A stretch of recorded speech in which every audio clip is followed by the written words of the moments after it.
With the schools being closed, I think the main challenge is that the educational gaps for our kids and youths keep widening. In the case of our clubs, the first thing that we did was to make sure that we are providing tools for them to connect as much as they could. When we found out that close to 70% of our families lack that connectivity required, we moved on to provide them with materials to take home so they can keep working on the skills. More recently, we have opened our clubs where they can come during the daytime and connect to their classes so they can keep advancing and learning those skills that they need further on. It's been difficult. It's been very, very difficult.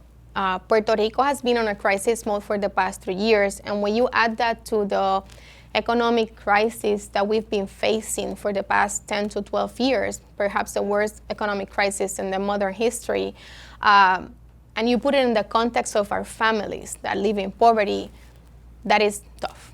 That is tough. As an organization, as we face our own struggles that this crisis brings to us, we're also working hard to be able to address the needs of our communities. Being the fact that we know these communities, we know their needs, we're constantly listening to our customers, to their voices. It has also helped us to respond, at least on a remedial way, to the needs that they have and try to find those resources so we can mitigate the impact that this crisis brings to our families. I think what is positive about all of this situation is that we have no other way than to go up. I think that this situation has forced us and will force us to find better ways to become more efficient, to really make sure that we're addressing the needs effectively, not only from our participants, from our families. Puerto Rico economic crisis is not something that will be solved on one day. It's something that has to be or has to have a systemic approach, and we have to leave the family. So I think that as an organization, something that we have learned is that as we move along, we have to bring those families with us. We have to bring those families up.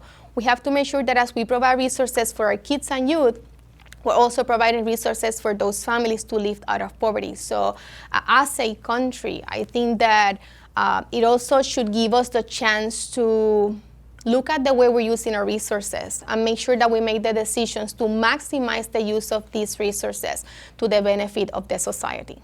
Being there for our families mean that if we wouldn't have been able to be there, and we've been partially in this situation, it's really very difficult for our families to navigate the services they need, to even navigate the support that is available, because our communities and our families do not have sometimes the channels of communication to be provided to them or the channels for them to seek out that information. So in a way, we try to become that middle person that helps them navigate and that helps them find resources and at least not solve, but mitigate the impacts they keep receiving from one thing or the other and the different crises that they face beyond the pandemic. It is tough. It's very tough. I'm a mother of a 5-year-old. So for the past year, I've been a pre-K teacher for 1 semester. I've been a kindergarten teacher this school year. And I have my own uncertainties as a family, as a mom, as a professional, as a leader of an organization that has in their hands the well-being of kids and youth in Puerto Rico that I know that nobody else is looking after.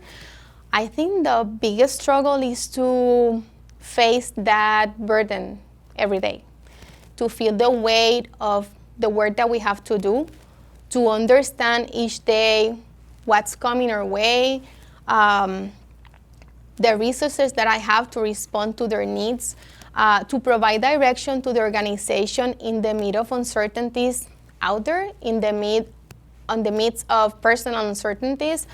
I think that it's been the worst I've had to face in my professional career. And being in the business sector before and being in different industries, and I faced crisis. But I think being in these communities, everything that happens outside turns out to be a crisis.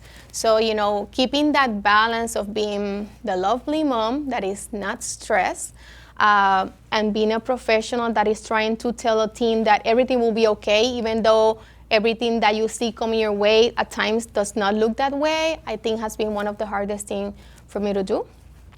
It also has become one of the strengths to push me forward to continue making a difference and to continue doing my best to improve the lives of others. And I know that in turn, I will turn around the lives of my own. So I have to do it. I feel it's my responsibility. And I have a duty to do better for others and leave a world better than I found it. So here we are. It's not easy, but we can do it.